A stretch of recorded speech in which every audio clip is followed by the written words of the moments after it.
يا رسول الله قلبي يحبك في فؤادي لك علاقة. Demi Allah, ada 4 perempuan yang menjadi bahan bakar api neraka, kata Nabi. Dengar ini, bahan bakar api neraka.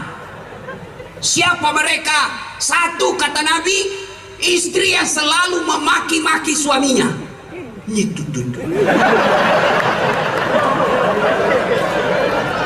Hei, Bu, marah sama suami boleh. Saya tidak sangka kau begini, Bang. Tidak kusangka. Saya tinggalkan Sulawesi, ikut sebagai polisi. Saya ikut sama kamu, Bang. Saya tidak diberikan baju, saya ikhlas. Wajar kalau ibu marah begitu, wajar. Tapi tidak boleh maki-maki. Saya tahu begini, saya tidak mau kawin sama kau polisi, cilaka kamu ini. Bodoh. Sama saja bodohnya bapaknya ini. Masuk neraka kau dong. Jangan ketawa, serius orang ini. Dia kira ini gampang sebagai suami. Kira gampang itu polisi. Kasihan ini polisi. Coba lihat itu suamimu. Tugas 24 jam. Biar lagi ribut, libur dipanggil sama komandan. Siap komandan. Coba lihat itu, kasihan itu polisi. Di kantor dimarah-marahi sama komandannya. Di jalan minum asap kotor di jalan. Disiram sama ban mobil. Di warung kopi tagihannya banyak. Mau datang warung kopi, sini semua orang di dalam warung kopi. Datang lagi, mau dibayarkan, mau dibayarkan. Coba kasihan itu polisi. Di kantor dimaki-maki. Pak, siap salah Pak, siap salah. Ditendang patahnya, siap salah Pak. Itu sampai lagi di rumahnya dimaki-maki lagi sama istrinya. Kenapa kau tidak lawan? Bodoh ini. Apa mau dilawan? Dia Kapolres. Hoi, Bu, jangan suka marah-marah. Kasihanilah suamimu ini.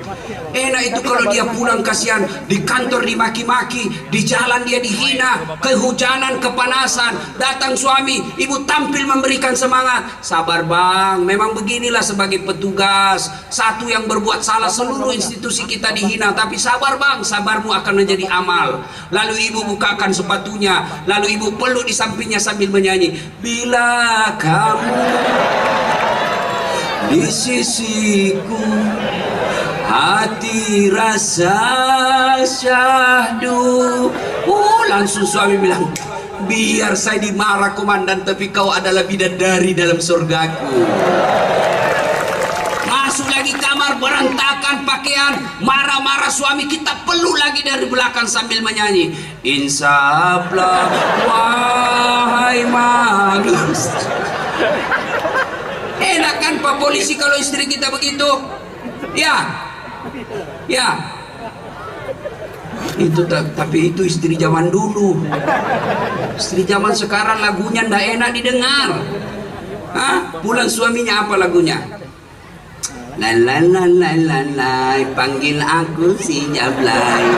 Abang jarang pulang, aku jarang dibelai. Jablay dong. Ini ibu-ibu nyanyinya apa? Ibu, boleh ibu olahraga di lapangan Polres, boleh, tapi jangan campur-campur laki-laki. Ini campur laki perempuan.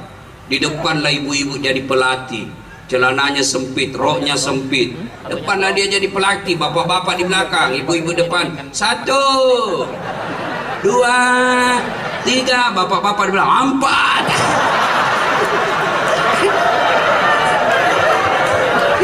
Hancur. Nyanyinya putar ke kiri nona, putarlah ke kanan, beleng-beleng. Nah, maka saudara-saudara sekalian, sudah ya, lain kali kita bahas. Ibu-ibu yang suka ngomel, nggak tahan itu laki-laki kalau ibu suka ngomel. Ya, apa ibu nggak syukur punya suami sebagai polisi?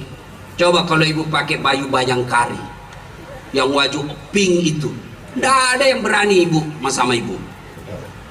Makanya syukuri. Dengan cara apa? Hargai suami, jangan dimaki-maki.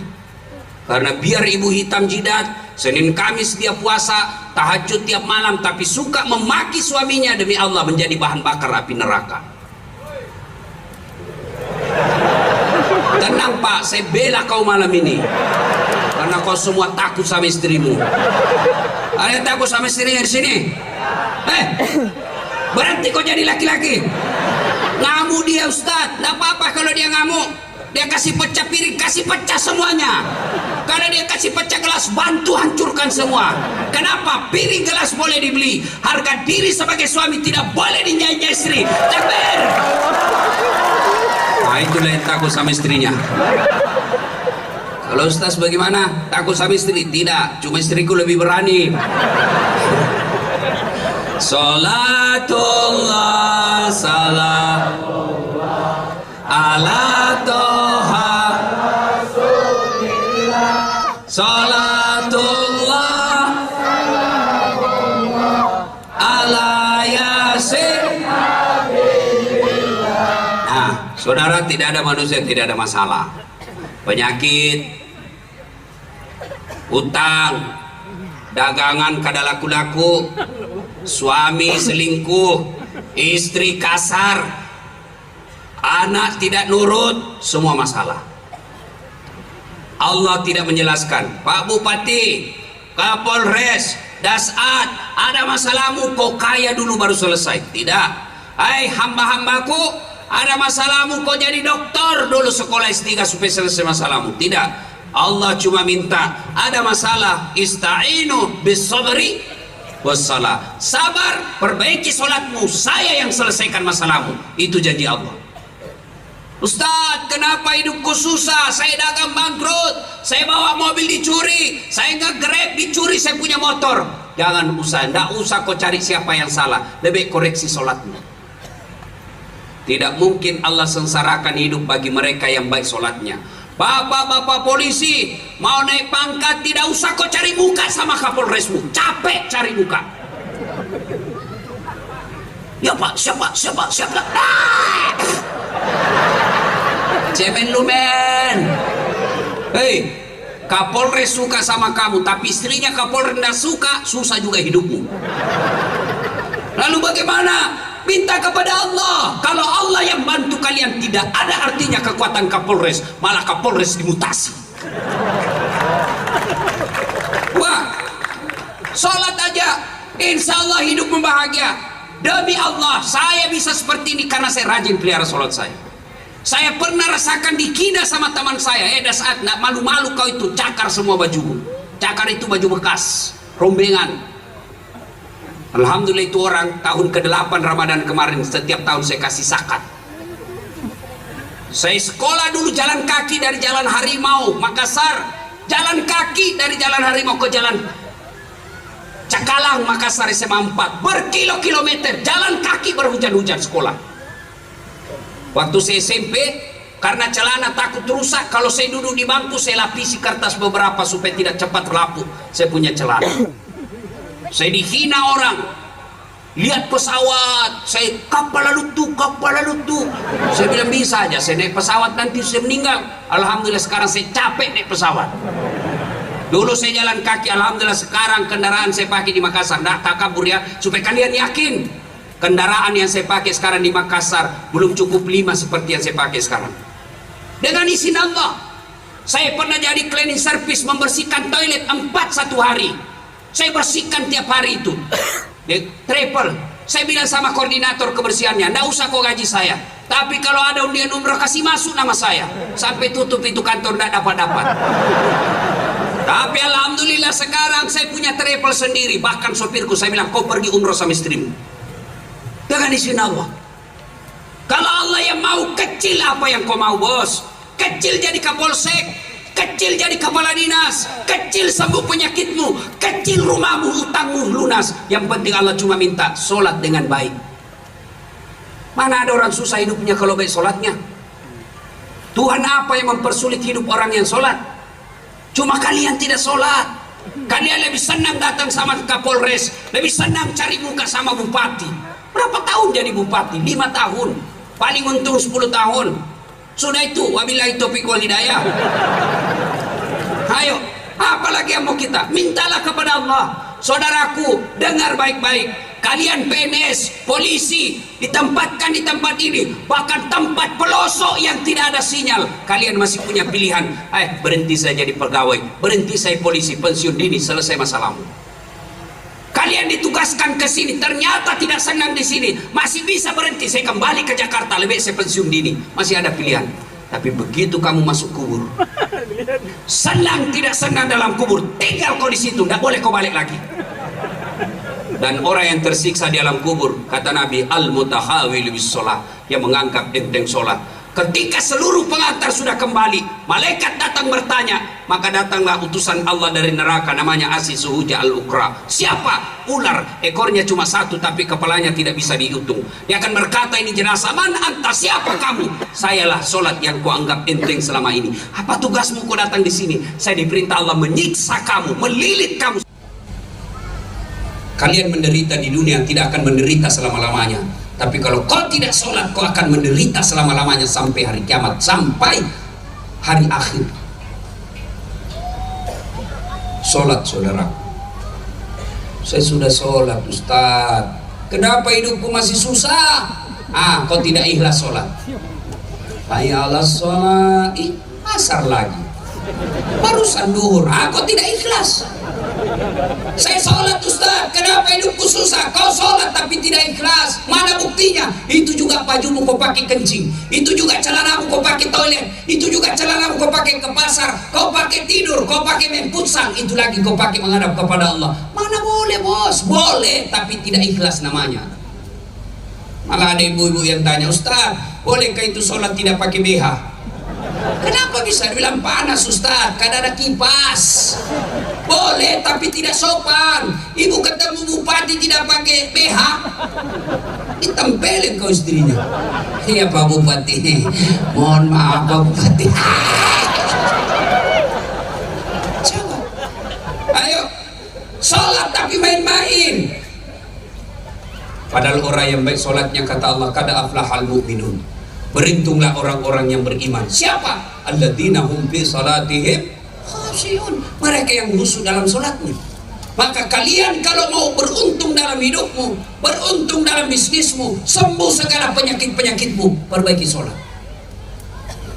Saya salat, Ustaz, kenapa hidupku masih susah? Betul kau salat tapi main-main. Allah.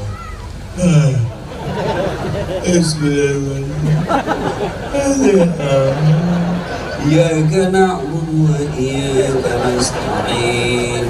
Ihdinas siratal mustaqim. Siratal ladzina an'amta 'alaihim ghairil maghdubi. Kau ketawa karena kau bayangkan dirimu sendiri toh. Salat kayak ditiup angin. Ada juga yang sholat Allah.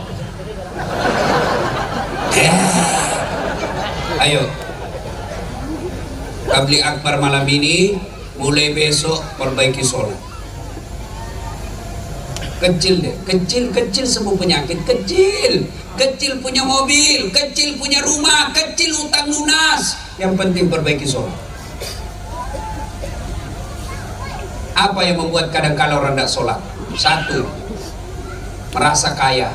Ada yang kalah kaya Nabi Sulaiman. Itu Nabi Sulaiman kekayaannya 1 hektar pekarangan rumahnya. Apa kerikilnya? Emas. Ada di sini kerikilnya emas. Paling orang Bugis kalau kaya dulu Pak, giginya dia kasih emas. Kemana-mana dia senyum, Assalamualaikum. Ayo, Nabi Sulaiman kaya tetap sujud beribadah kepada Allah. Ustaz, kenapa tidak sholat? Dia artis terkenal, Ustaz, cakep. Ada kalah gagah Nabi Yusuf. Yusuf alaihissalam Allah ciptakan kegagahan di dunia 100. Khusus Nabi Yusuf Allah kasih 65%. Berapa lagi sisanya? 35, 34 dikasih Nabi yang lain. Tinggal 1%. Yang 1% inilah dibagi-bagi manusia biasa. Diambil Kapolres, Pak Bupati, Ustaz Das'ad, Romai Rama, Claudia Sintabella. Tinggal berapa kita dapat, bos?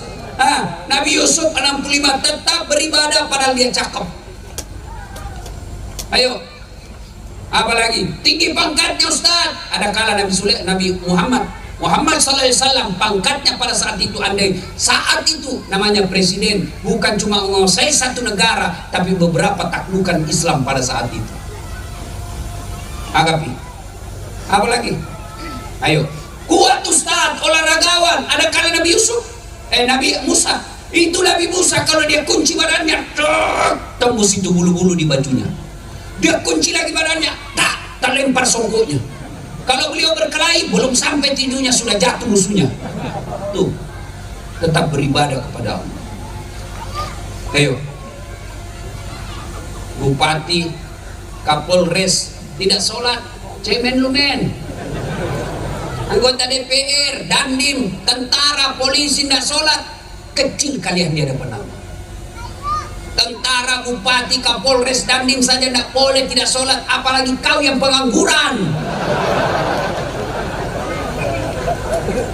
Hei, apa alasanmu tidak sholat? Coba, apa alasanmu? Hah? Saya sakit Ustaz. Kau silahkan sholat sakit. Tidak bisa berdiri Ustaz, duduk. Anggap lagi duduk. Allahu Akbar. Anggap lagi duduk. Ruku. Allahu Akbar. Kepala kasih goyang. Sami Allah. Itu ruku. Kalau sujud, bukan cuma kepala goyang, badan ikut ditundukkan. Allahu Akbar. Namanya sholat duduk. Saya tidak bisa duduk Ustaz, ada bisul di pantatku. Kau sholat baring.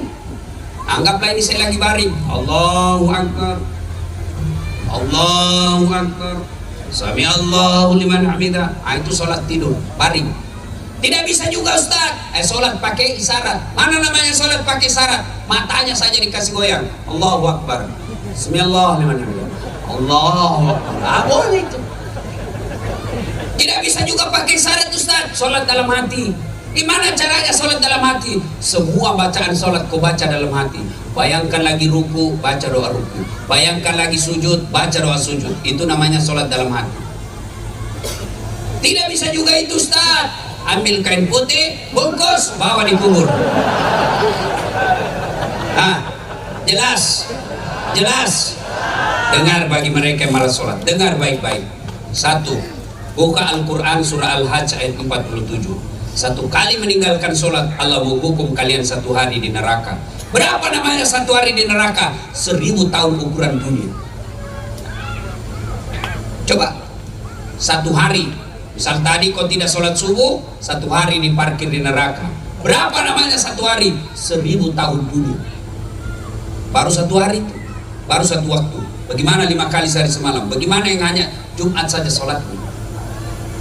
Yang kedua, buka surah Al-Fat ayat 29. Muhammad Rasulullah walladzina ma'ahu asiddaw 'alal kuffar ruhama'u bainahum tarahum ruk'an sujada. Tanda umat Muhammad itu kata Allah, kamu lihat mereka ruku dan sujud sholat 5 waktu. Artinya apa? Ketika dia tidak sholat, dia kafir di hadapan Allah. Apa lagi?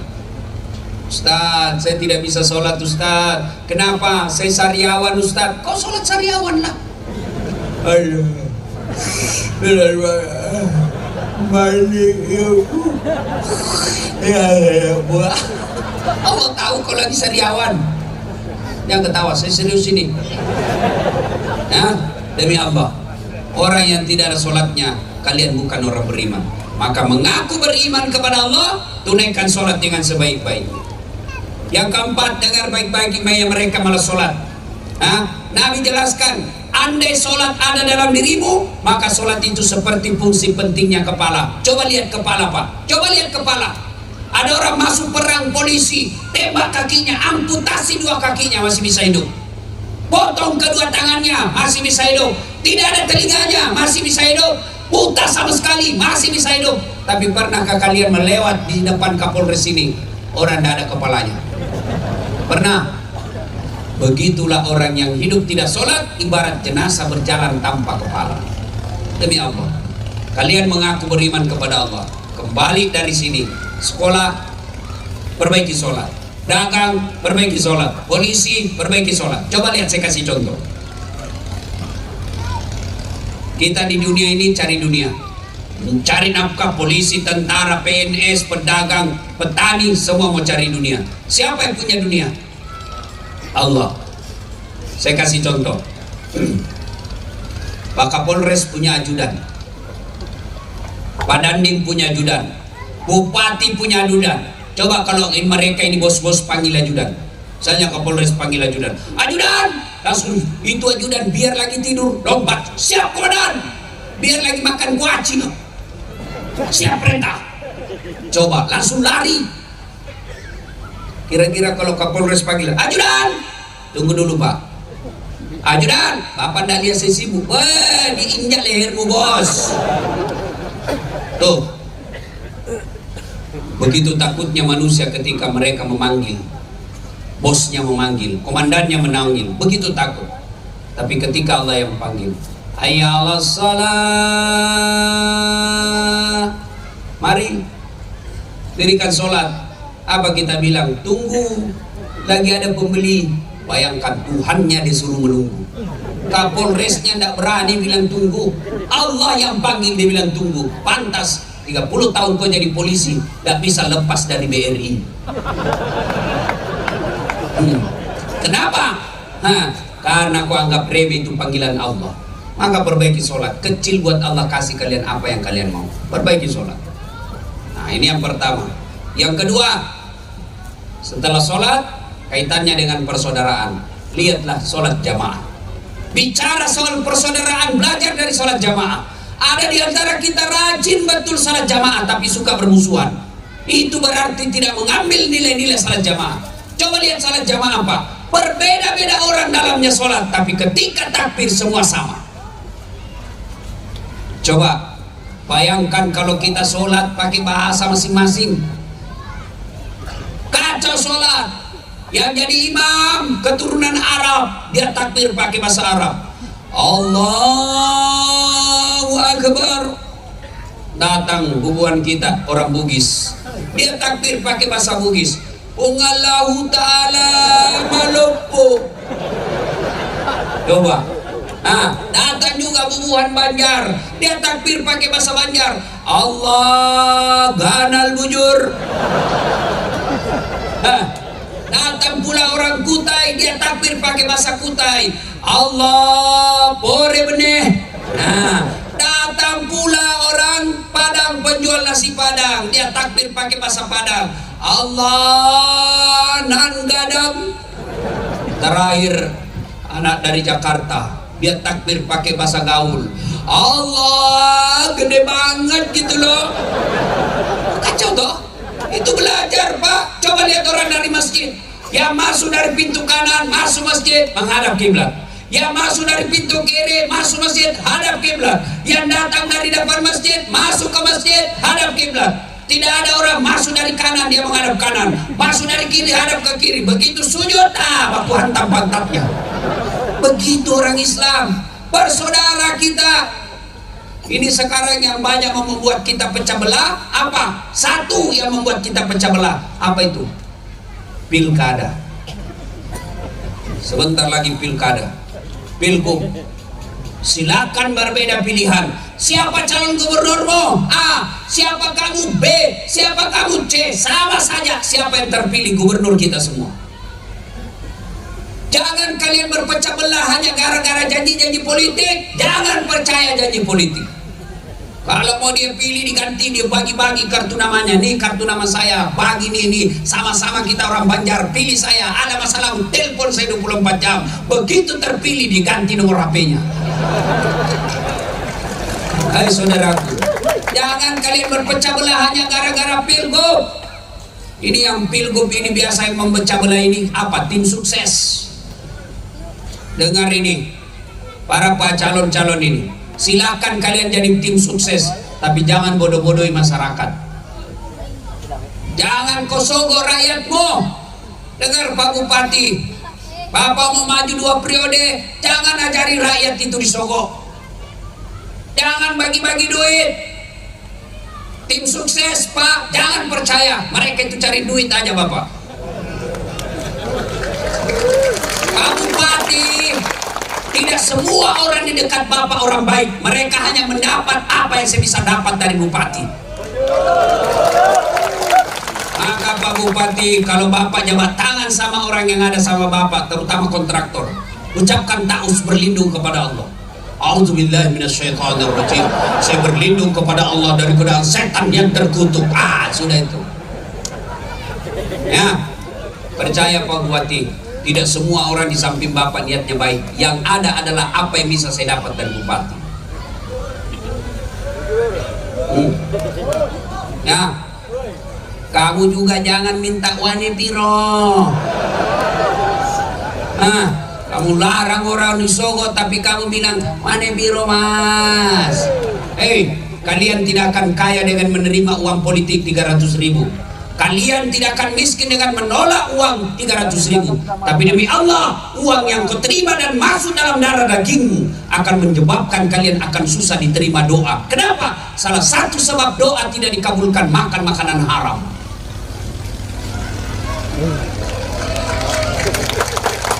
Ya, ayo jaga persaudaraan.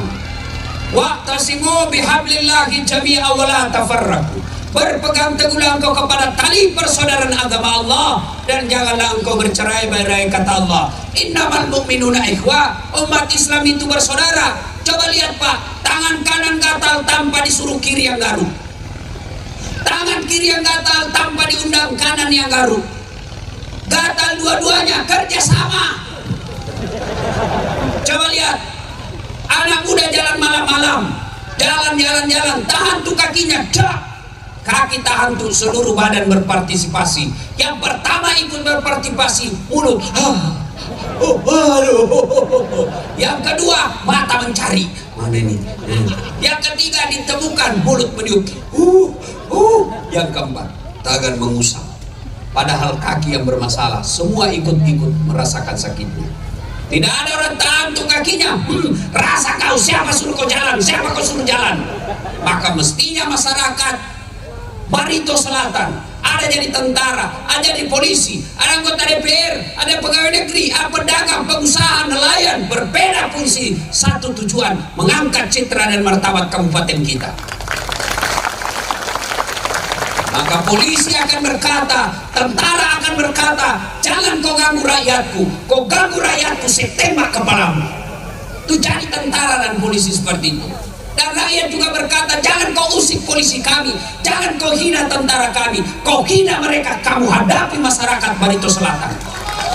Itu namanya persaudaraan. Jangan kau hina bupati kami, kau hina bupati kami, berarti kau hina kami masyarakat Barito Selatan. Itu namanya bersaudara. Bupati juga begitu, jangan kau hina masyarakatku, jangan kau ambil uangnya, kau ambil uangnya, lapor kau di KPK. Kan enak. Berbeda-beda kita tapi tetap satu. Coba lihat tangan kita Pak kalau kompak. Ada yang ganggu, jadi tinju. Tapi kalau bercerai-berai, hanya jali kelingking. Apa yang bisa dilakukan jali kelingking? Paling seksi kebersihan. Masuk semua di sini. Maka bersaudara, jangan berpecah belah gara-gara pilkada. Orang mau jadi gubernur, orang mau jadi di rumah dinas, orang mau dapat kendaraan dinas, kalian berpecah belah, goblok namanya. Ya, ada orang suami istri bertengkar gara-gara beda pilihan, beleng-beleng.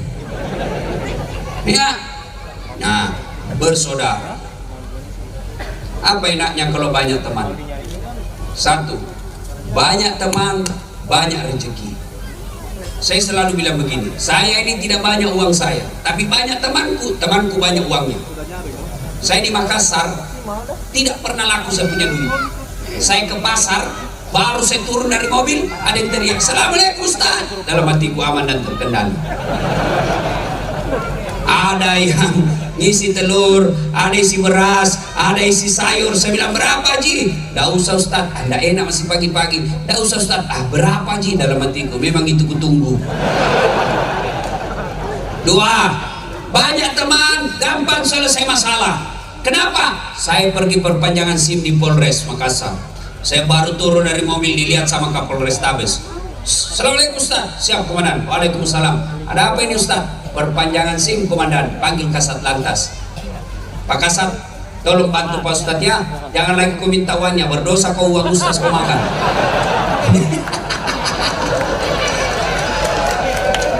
Itu enaknya jadi banyak teman, gampang selesai masalah. Yang ketiga, banyak teman, sehat walafiat. Kok bisa? Banyak yang doakan. Saya ini Pak, hampir tidak pernah tinggal di rumah. Orang bilang, kuat betul ini Pak Ustadz.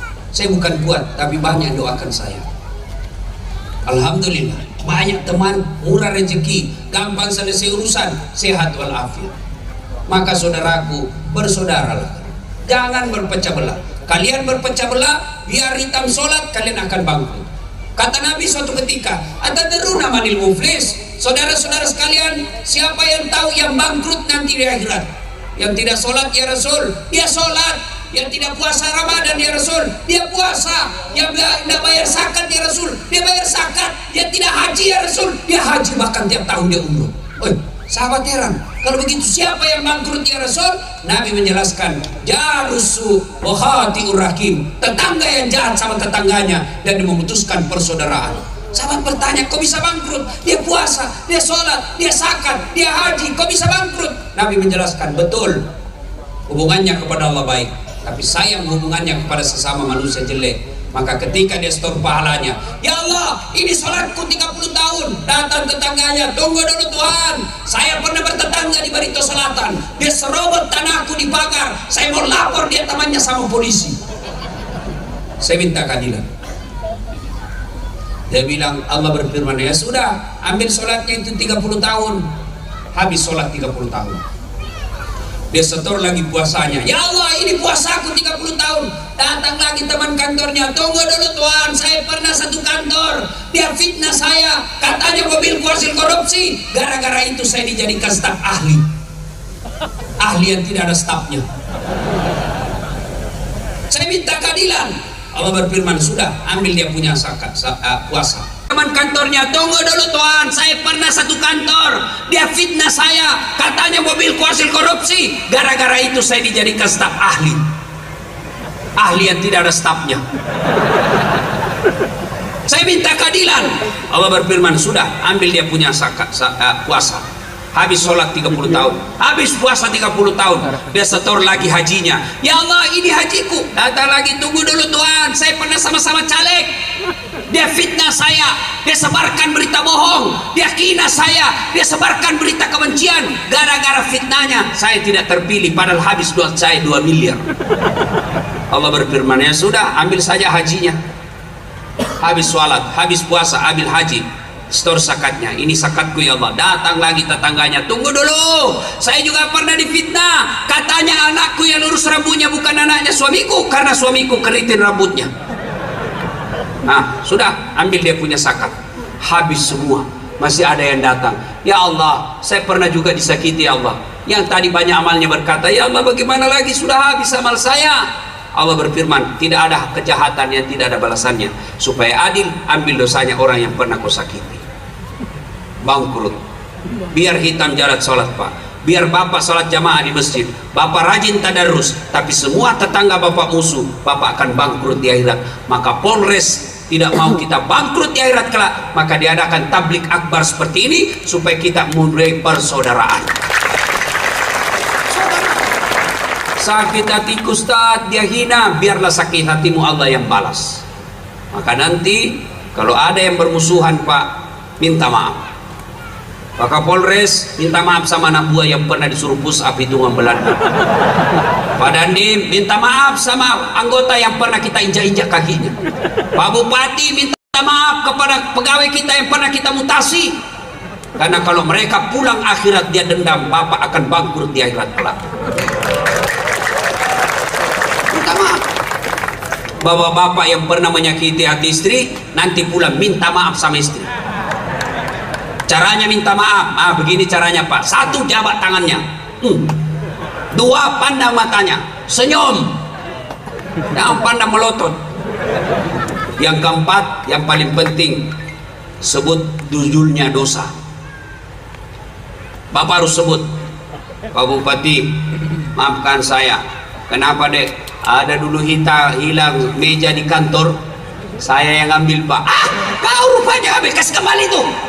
Baru sah. Selama meja tidak dikembalikan, selama itu tidak dimaafkan dosa-dosanya. Maka pejabat-pejabat yang pernah ngambil barang-barang kantor, anggota polisi yang pernah ngambil barang-barang kantor, kasih kembali besok. Termasuk ibu-ibu yang pernah ngambil piring ketika ada pengantin, kasih kembali besok. Termasuk bapak-bapak yang pernah ngambil uang caleg, kasih kembali besok, bos. Jangan ketawa, saya serius ini, bos. Bapak juga kalau minta maaf sama istri sebut, minta maaf saya bu, kata istrinya, apa judulnya? Nggak enak, nanti kau ngamuk lagi. Apa? Nggak enak, nanti kau marah. Nggak, saya nggak marah. Apa? Betul kau nggak marah? Betul ibu. Betul pak. Betul nggak marah? Betul. Maafkan saya waktu saya tugas dulu di Jawa, ada perempuan mirip betul sama kamu. Saya hilaf saya selingkuh, maafkan saya. Dia bilang istrinya, enggak apa-apa bang, saya maafkan, begitulah manusia biasa, kadang kala kita hilaf. Saya maafkan karena bulan lalu saya juga selingkuh. Salatullah salamullah Rasulillah, salatullah ala yasin. Coba, bagaimana cara memelihara persaudaraan? Satu, memaafkan. Dua, ayo datang ke masjid. Di masjidlah kita sholat berjamaah. Itu contoh persaudaraan dalam Islam. Alhamdulillah saya lihat ini di masjid Pak, di Barito Selatan selalu ramai salat jamaah. Apalagi kalau subuh, penuh sampai di luar, tidak ada di dalam. Yang di dalam masjid orang tua yang sudah buka sakaratil maut. Coba, saya berharap enak betul kalau bupati punya kebijakan sholat berjamaah. Masya Allah, bupati kalau rajin ke masjid Pak, semua kepala dinas pasti rajin. Kalau bupati sholat subuh berjamaah, Assalamualaikum warahmatullah, Assalamualaikum warahmatullah, Pak Bupati catat, mana ini kepala dinas PU? Tidak pernah juga saya dapat sholat berjamaah. Satpol PP pergi kasih tahu, polisi setengah. Satpol PP itu polisi setengah. Sampai pernah ada komandan Satpol PP, dia bilang, Ustadz, gara-gara Ustadz selalu bilang Satpol PP polisi setengah, banyak sekarang Satpol PP cerai sama istrinya. Kenapa bisa? Karena istrinya baru tahu ternyata suaminya bukan polisi. Saya bilang, bukan Satpol PP, bukan polisi, polisi Pamong Praja. Pamong Praja kata, Pak Kadis, dia cari kok Pak Bupati tadi subuh. Katanya Pak Bupati kalian tidak pernah datang sholat subuh. Besok jam 4 salat subuh, jam 3 sudah ada di masjid. Kenapa dia takut sama bupatinya? Datang lagi ke desa, ke kecamatan, tidak pernah didapat Pak Camat. Pak Camat, saya tidak pernah dapat kok ke masjid. Kalau pun malas berjamaah, banyak yang mau jadi camat itu. Sudah 5 waktu dia jadang. Begitu juga Kapolres. Kalau Kapolres Dandim selalu ada di masjid, semua Kapolsek rajin juga ke masjid. Itulah enaknya punya jabatan Pak. Ajak orang sholat jamaah. Alhamdulillah. Apa yang membuat orang malas jamaah? Satu, karena dia lihat tidak pahalanya. Dia tidak lihat pahalanya. Coba kalau Pak Bupati umumkan, siapa yang datang sholat berjamaah subuh dapat pembeli pulsa 200.000, beras 50 kilo. Saya yakin jam 4 sholat subuh, jam 12 sudah penuh masjid. Yang kedua, kenapa orang malas ke masjid? Karena dia tidak tahu pahalanya. Dengar ini pahalanya berjamaah Pak, supaya Bapak rajin jamaah. Kata Nabi, siapa yang wudhu dulu lalu ke masjid, maka melangkah kaki kanan 1 pahala, melangkah kaki kiri hapus dosa kecilnya. Coba bayangkan, kaki kanan 1 pahala, kaki kiri gugur dosa kecil. Rumah Bapak ke masjid 300 meter, PP 600 meter, berapa langkah kaki itu? Apalagi kalau Bapak jalan begini, berapa langkah kaki? Apalagi pahala berjamaah. Kata Nabi, kalau kalian ke masjid dan gerimis atau hujan, basah bajumu ke masjid, tidak usah cemas, baju yang basah itu akan melindungi kalian dari sentuhan api neraka. Apalagi keutamaan berjamaah, semua materi yang kita lewati, pagar, tembok, dinding, aspal akan jadi saksi. Ya Allah, jangan masukkan neraka, saya saksinya. 21 Februari dia datang berjamaah sholat di masjid. Itulah sebabnya kalau kita sholat sunnah di masjid, tiap 2 rakaat pindah, 2 rakaat pindah. Supaya apa? Tambah banyak saksi di akhirat. Jangan juga salah paham.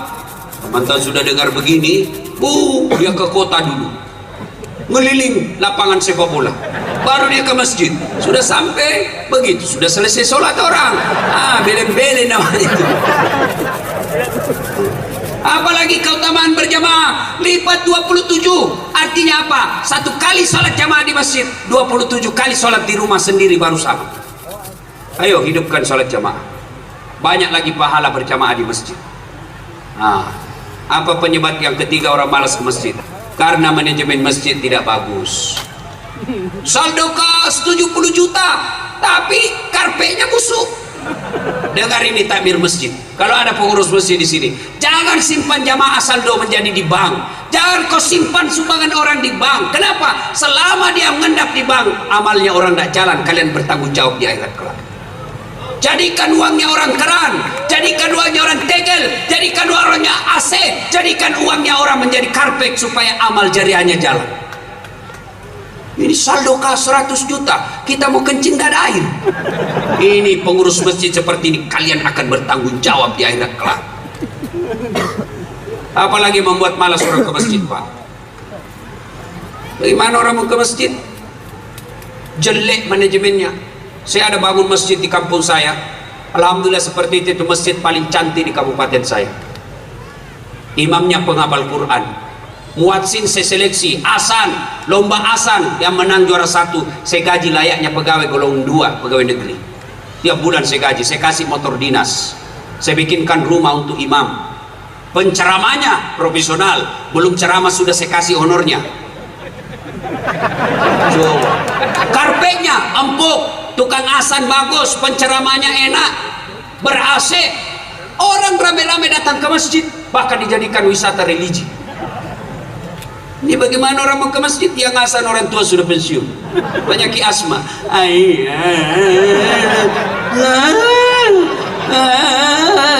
Ada bilang anak itu lagi orang tua asan, dia lagi bikin jengkel. Ayo, karpetnya begitu kita sujud, tai cica didapat, panas pula. Sound systemnya begitu kita takbir langsung storing, Allahu Akbar. Mau berperbaiki, sudah asa, sudah takbir, terpaksa kita tahan 10 menit. Apalagi penceramanya neraka aja terus dia cerita. Kalian dibanting, dibakar, ditusuk pakai linggis, masuk di perut. Dia bilang anak muda, tidak usah ke masjid, bikin takut-takut.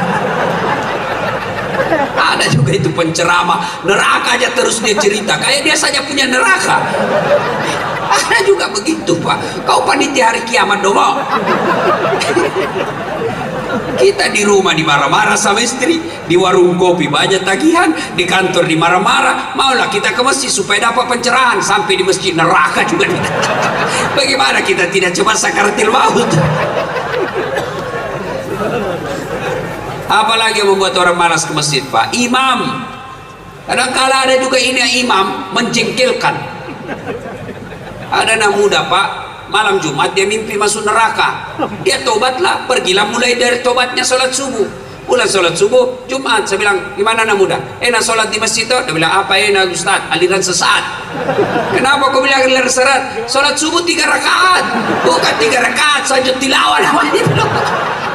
Makanya imam kalau mau takbir sujud tilawah, jelaskan dulu sama jemaah, kita sujud tilawah supaya orang tidak malu. Kan biasa kita ruku, ternyata turun.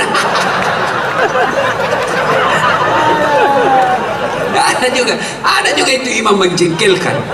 Kata, dengar ini yang suka jadi imam, dengar ini Pak, jangan kau siksa jamaah. Kata Nabi, kalau kau jadi imam, ringkaskan bacaan sholatmu. Itu sunnah, ringkaskan bacaan sholatmu. Ini jadi imam, la ilaha illallah, baru mau takbir sudah lama.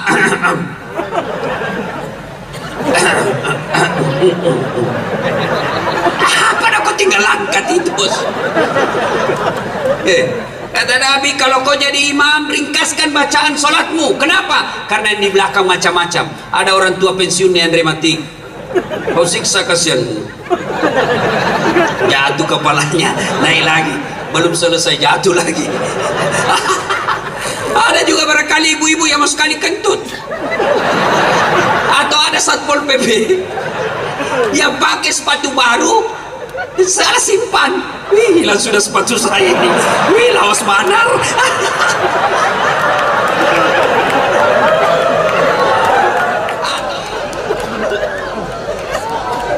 Atau ada anak muda yang kunci motornya dia lupa di motor. Wih, hilang sudah motor saya lah. Wih, Pak Imam laut. Ada orang mau ke masjid, bos. Itu dengar ini Pak Imam. Ya. Yang kedua, kata Nabi, umum ringkas. Yang kedua, baca yang umumnya orang hafal. Tujuannya apa? Satu, ketika kau salah ada yang bisa luruskan. Coba kalau imam membaca wadduha salah, kita bisa bantu. Kenapa? Umumnya orang hafal. Tapi begitu imam membaca surah Al-Anfal salah, sudah, hadapi dirimu sendiri. Sama suruh kamu.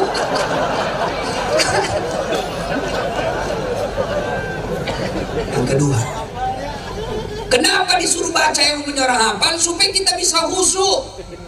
Coba kalau imam baca wadduha, kita khusyuk ikut. Kenapa? Kita hafal. Tapi begitu imam membaca surah Al-Baqarah ayat 5 sampai 105, kita mau ruku, imam belum ruku, kita mau ikut, tidak dihafal, terpaksa kita baca sama pengumuman di masjid. Dibaca itu keadaan keuangan masjid, saluran, pengeluaran, sampai tanggalnya pun dibaca, Pak. Sudah selesai satu papan, belum selesai imam bacaannya, dibaca lagi kalender, Pak. Persatuan Guru Republik Indonesia cabang Barito Selatan. Belum selesai imam, apalagi dibaca, bajunya lagi orang dibaca, Pak. Caleg DPR RI. Siapa salah? Siapa salah? Siapa salah? Imam. Satu ketika, ini kisah nyata, Pak. Waktu saya masih kecil di kampung, sholat asar lama betul imam sujud. Ini tidak biasanya, kok lama banget, lawas banar nih. Tiba-tiba kawan saya, dia angkat kepalanya, dia teriak, "Oh, hilang imam." Ternyata imam yang ditunggu dia keluar pintu samping. Wah, bubar sholat, berhenti orang sholat, tidak ada imam. Kita tanya, "Pak Imam, kenapa kau tinggalkan jamaah?" Dia bilang, "Saya kentut dah." Pak Imam, besok-besok kalau kau kentut, kasih naik dulu kepala supaya dilihat kau pergi. Dia bilang, "Saya malu kau lihat tak?" Kacau sholat. Siapa yang salah? Siapa salah? Imam. Ini waktu saya KKN, kisah nyata juga. Belum jadi ustadz saya waktu itu. Ada kawan saya, fakultas teknik, dia pakai baju takwa, baju gamis pun. Saya, orang beriman ini, anak pondok. Kau jadi imam, bos. Dia jadi imam, dia baca Al-Fatihah masih aman. Begitu dia baca surah pendek Al-Kafirun, dalam hati saya, cari susah ini orang. Dia bacalah, saya berdua sama anak fakultas sastra. Wala antum abiduna ma a'bud wala ana abidu ma abattum wala antum abiduna ma a'bud wala ana abidu ma abattum wala antum abid wala ana abidun ma abattum wala antum. Ini teman saya di samping dan sama dan lain. Kenapa itu tak putar-putar? Dia bilang, "Pak Imam, ini juga kupikir." Kacau sholat. Siapa salah? Siapa salah? Imam. Maka dalam fikih salat jamaah, hati-hati milih imam. Makmum siapa saja boleh jadi makmum.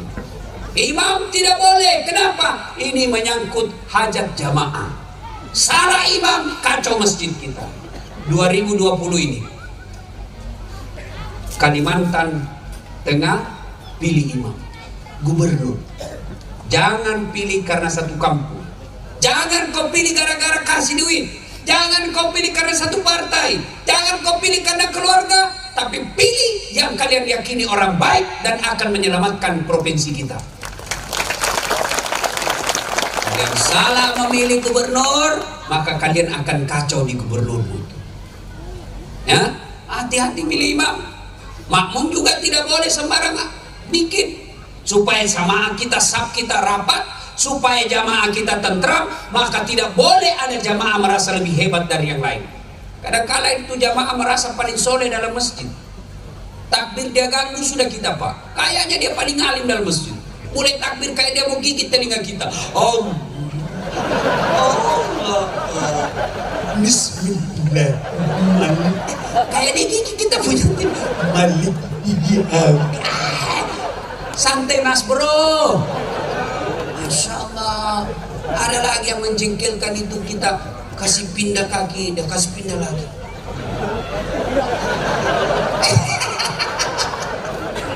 Ada yang begitu. Dengar kalian yang mau kasih sentuh kakinya orang, kasih tahu dulu orang. Bolehkah kaki saya menyentuh kaki pian? Kalau dia bilang boleh aja, silakan. Tapi kalau bilang jangan deh, kau ganggu saya. Saya kalau disentuh jari-jari saya geli, maka yang langsung kulihat kaki saya. Saya pernah begitu. Saya kasih pindah, dia kasih pindah lagi. Saya kasih pindah, dia kasih pindah lagi. Saya kasih, dia kasih. Selesai sholat ditanya, kenapa diinjak kaki Ustaz? Kau ganggu saya.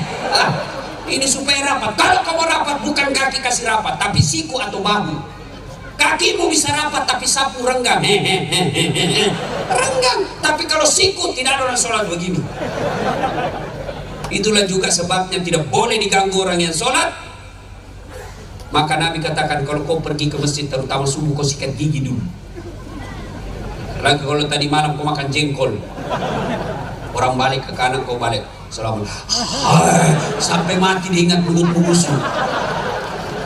Itu asas maknanya. Jangan kau ganggu tetangga. Orang dalam sholat jamaah, kalau kau tidak ganggu, tentram dan damai sholatmu. Begitu juga kalian bertetangga, jangan ganggu tetanggamu. Jangan kau serobot tanahnya. Jangan tanamanmu mengganggu orang. Itu kalau tanaman dalam Islam, kalian nanam pohon mangga dan manggamu menyeberang dangkainya ke tetangga lewat pagarnya, makanya lewat pagar miliknya tetangga.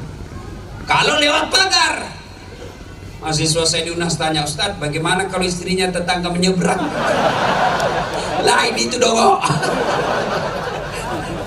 Nah ibu bapak saudara-saudara sekalian, dulu ulama berpesan, kalian mau sukses dua saja rahasianya, hablum minallah, hablum minannas. Hubunganmu perbaiki kepada Allah, itulah sholat. Hubunganmu hablum minannas, itulah persaudaraan. Jangan berpecah belah. Mudah-mudahan ada manfaat. Banyak yang ingin saya sampaikan, tapi waktu jualah yang membatasi kita. Insya Allah lain waktu dan kesempatan kita akan lanjutkan. Terima kasih Pak Kapolres dan seluruh jajarannya. Terima kasih Bapak Haji Fauzan yang setia mendampingi kita, Bapak Bupati yang menghadirkan masyarakat, dan Bapak Kapolres. Oi, belum mulai, belum selesai. Oi, belum selesai, orang belum selesai baca doa.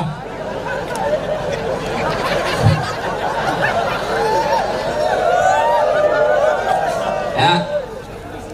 Nah, kalau Bapak Ibu masih mau dengar ceramah saya, silakan nonton Tabligh Akbar Damai Indonesia TV One setiap hari Sabtu atau Ahad pukul 12.30 setengah satu sampai selesai. Cuma kan lama itu, menunggu 1 minggu baru muncul. Ada yang setiap saat boleh dinonton. Gimana caranya? Ambil HP, buka aplikasi YouTube, tulis nama saya Dasat Latif, maka keluarlah ceramah saya ribuan itu. Sudah itu jangan lupa like and share. Kasih tanda begini ha. Sini gini bos. Jangan kasih begini. Kalau kau kasih begini dicari kau nanti malaikat pencabut nyawa. Apa ceramah kau kasih begini? Tidak suka, jangan nonton. Ini setengah mati 1 jam kita teriak-teriak kau kasih gini coba. Beleng-beleng. Cuma cepat habis kuota, 1 jam kan habis kuota. Maka saya sediakan yang tidak menguras kuota, namanya Chelsea, ceramah singkat. Gimana caranya Ustaz? Follow saya di Instagram, Dasat Latif 1212. Tulis Dasat Latif 1212. Banyak itu ngaku Dasat, banyak yang juga pakai tipu-tipu. Yang asli ada centang birunya. Dasat Latif 1212. Sudah ku follow Ustaz, sudah ku tidak mau terputar ceramahmu. Apa masalahnya ini? Aku yakin tidak ada pulsamu. Kau beli kuota dulu ya. Mudah-mudahan ada manfaat. Terima kasih. Sebelum kita akhiri, mari kita kirimkan suratul Fatihah untuk Rasulullah Muhammad SAW. Khasiat dan keutamaan yang kita ikhlaskan untuk bapak-bapak polisi kita. Mudah-mudahan diberikan keberanian menegakkan kebenaran dan keberanian menumpas kebatilan. Al-Fatihah.